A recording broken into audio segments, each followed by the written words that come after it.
भारत ने विश्व को मिशन लाइफ जैसा विजन दिया। पीएम मोदी ने कहा कि पूरा विश्व योग को अपना रहा है। योग दिवस एक वैश्विक उत्सव बन गया है। हमने अपने आयुर्वेद को भी पूरे विश्व के साथ साझा किया है। आज आयुर्वेद को स्वस्थ जीवन के स्रोत के रूप में देखा जा रहा है। सस्टेनेबल लाइफ और डेवलपमेंट का एक और उदाहरण हमारे सामने है। भारत ने सदियों तक सस्टेनेबिलिटी को एक मॉडल के रूप में जीकर दिखाया है। हम प्रगति और पर्यावरण को एक साथ लेकर चले हैं। अपने उन्हीं अनुभव के आधार पर भारत ने विश्व को मिशन लाइफ जैसा मानवीय विजन दिया है। आज इंटरनेशनल सोलर अलायंस जैसे मंच सुरक्षित भविष्य की उम्मीद बन गए हैं। नालंदा यूनिवर्सिटी का ये कैंपस भी उसी भावना को आगे बढ़ाता है। ये देश का पहला ऐसा कैंपस है जो net zero energy, net zero emissions, net zero water और नेट जीरो वेस्ट मॉडल पर काम करेगा। नालंदा में भारत और साउथ ईस्ट एशियन देशों के 8 वर्ग के डॉक्यूमेंटेशन का काफी काम हो रहा है। यहाँ कॉमन आर्काइवल रिसोर्सेज सेंटर की स्थापना भी की गई है।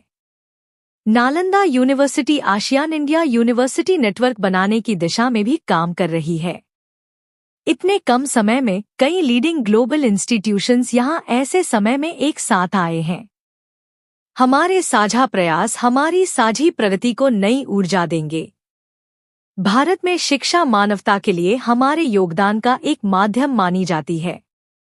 हम सीखते हैं ताकि अपने ज्ञान से मानवता का भला कर सकें।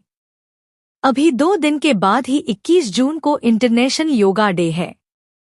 आज भारत में योग की सैकड़ों विधाएं मौजूद हैं। हमारे ऋषियों ने इसके लिए कितना गहन शोध किया होगा, लेकिन किसी ने इस पर एकाधिकार नहीं बनाया। सभी जानते हैं कि नालंदा कभी भारत की परंपरा और पहचान का जीवंत केंद्र होता था। नालंदा का अर्थ है जहां शिक्षा का, ज्ञान के दान का अविरल प्रवाह हो। शिक्षा को लेकर यही भारत की सोच रही है। शिक्षा सीमाओं से परे, नफा नुकसान के नजरिए से परे है। शिक्षा ही हमें गढ़ती, विचार देती और उसे आकार देती है। प्राचीन नालंदा में बच्चों का एडमिशन उनकी पहचान, उनकी नेशनलिटी को देखकर नहीं होता था। हर देश के युवा यहाँ आते थे। नए कैंपस में हमें उसी प्राचीन व्यवस्था को फिर से आधुनिक रूप में मजबूती देनी है। ये देखकर खुशी है कि दुनिया के कई देशों से यहाँ छात्र आने लगे हैं। नालंदा में 20 से ज्यादा देशों के छात्र पढ़ाई कर रहे हैं। यह वसुधैव कुटुंबकम का बड़ा उदाहरण है। आने वाले समय में नालंदा यूनिवर्सिटी फिर एक बार हमारे कल्चरल एक्सचेंज का प्रमुख सेंटर बनेगी।